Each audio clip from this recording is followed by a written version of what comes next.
Hello दोस्तों, आज मैं आपको इंट्रोड्यूस कराऊंगा योगा। बहुत से मेरे दोस्तों ने एतराज़ किया कि आखिर बैठे बैठे मैं ये क्या करता रहता हूँ।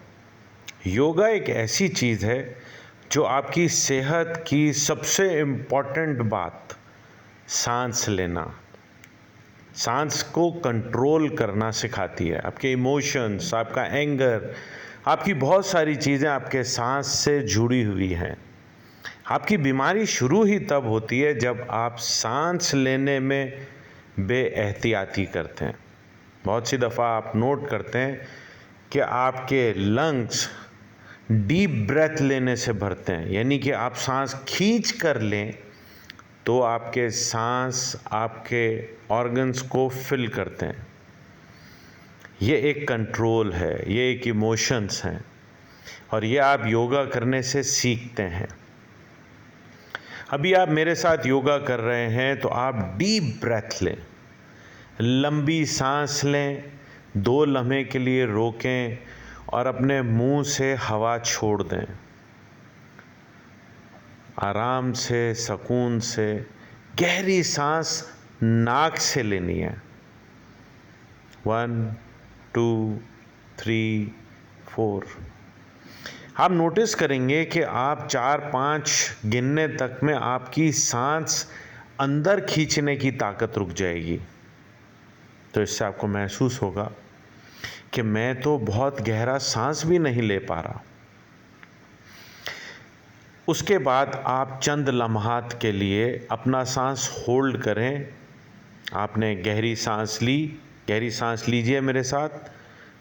1 2 3 4। जहाँ तक आप खींच सकें वहाँ तक सांस खींचने के बाद चंद लम्हे के लिए आपने यहाँ पे सांस को रोकना है। 1 2।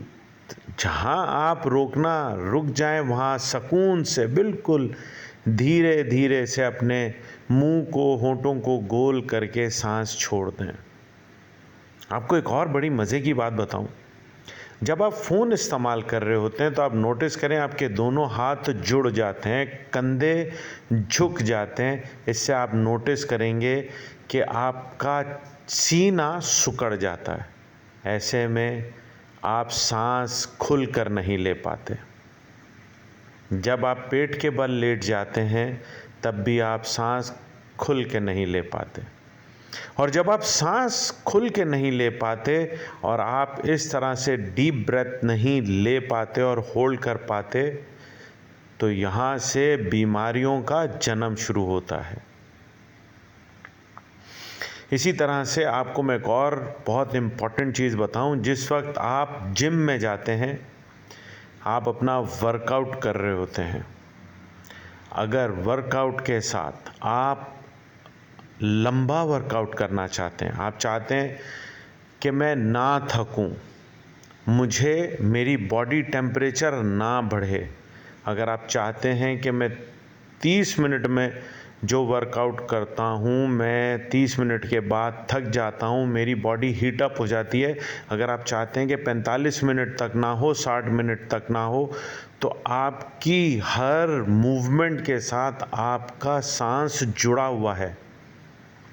किस पुश पर आपने सांस इनहेल करना है और किस रिलीज़ करते हुए उस स्ट्रेंथ को आपने सांस छोड़ना है।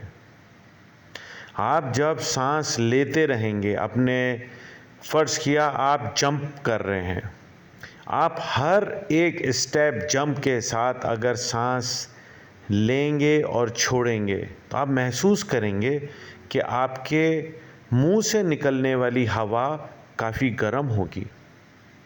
और अगर आपने अपने सांस को अपने जिम के वर्कआउट के हर स्टेप के साथ जोड़ लिया तो आप महसूस करेंगे कि आपका बॉडी टेम्परेचर नहीं बढ़ रहा, आपका वाटर एवेपोरेशन कम हो रहा है, आपको पसीने कम आ रहे हैं।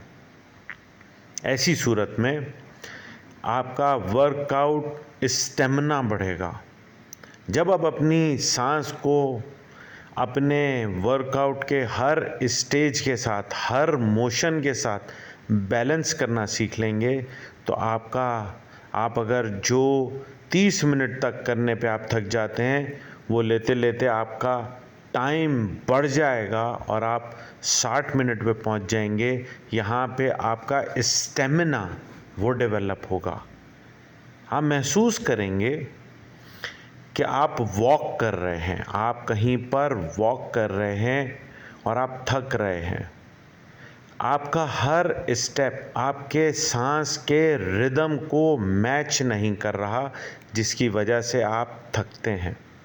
जब आप वॉक करके कहीं जा रहे हों तो अपने फुट स्टेप के रिदम के साथ सांस के रिदम को मिलाएं। आप गार्डन में वॉक कर रहे हैं, आप शाम की चहलकदमी कर रहे हैं, सुबह फजर की चहलकदमी कर रहे हैं, या कहीं बाज़ार में फिर रहे हैं, जहाँ तो 2-4 कदम लेके आप दुकानों पे रुक गए अलग बात है, मगर जहाँ आप एक मार्केट से दूसरी मार्केट पैदल चलते हुए जा रहे हैं, या आपने बाग के 4 चक्कर लगाने हैं, या आप शाम में दोस्तों के साथ टहलकदमी करने निकल गए, ऐसी सूरत में आपका हर कदम अगर आपके सांस के साथ जुड़ जाएगा तो आपका बॉडी टेम्परेचर डाउन रहेगा, आप थकेंगे नहीं। और याद रखिए कि अगर जब आपने योगा का ये सीक्रेट है कि आप अपना आप कंट्रोल करें, आप एक जगह पर खामोशी से, सुकून से, ध्यान से, कुछ सोचे बगैर कितनी देर बैठ सकते हैं। खामोशी से, दिमाग में कोई ख्याल ना आने दें, तो सोचें आप कितनी देर तक बैठ सकते हैं। आपको अपने इमोशंस पे कितना कंट्रोल है। किसी ने आपको कुछ कहा, क्या आप फ़ौरन भड़क जाते हैं? अगर ऐसा है तो आपको योगा करने की ज़रूरत है। और अगर आप बैठे हुए सही मोशन में हैं, सही एक्शन में हैं, और आप ये देख रहे हैं कि हाँ, अब मैं अपने आप को कंट्रोल कर पा रहा हूँ, तो इसके बाद आपको अपनी बॉडी को फ्लेक्सिबल करने के लिए मुख्तलिफ़ किस्म के टर्न आउट करने पड़ेंगे, स्ट्रेचिंग करनी पड़ेगी, और उस स्ट्रेचिंग के दौरान भी आपने अपने सांस को अपने कंट्रोल में रखना है। याद रखिए, स्ट्रेचिंग एक ऐसी चीज़ है, एक्सरसाइज एक ऐसी चीज़ है जिसमें अगर आपका ध्यान बट गया तो इंजरी हो सकती है।